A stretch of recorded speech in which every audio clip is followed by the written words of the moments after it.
2020 was a surprise. Yes. No one was ready. But now, with all the adjustments we had to go through, 2021 is here.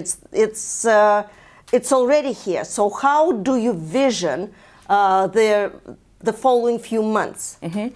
Yeah, so thank goodness we made it, right? And I think I'm so grateful for the group of agents and staff that we work with at Compass, because we really collaborated, came together, and supported one another through what has been an incredibly difficult year and almost a half now. Mm-hmm. So as I look forward into 2021, I think there's a lot that we can learn from our experiences in 2020.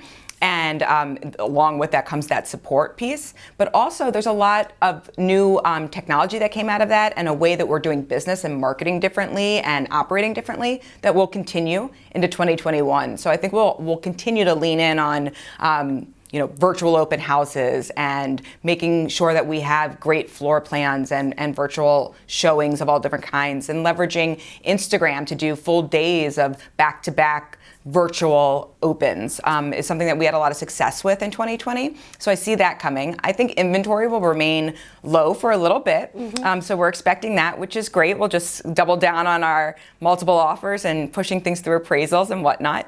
And then ultimately, we'll see a lift in the business, and we'll continue to be strong here in Chicago and deliver support for our agents that helps them to win more business overall. Mm-hmm. And be super successful in growing their business.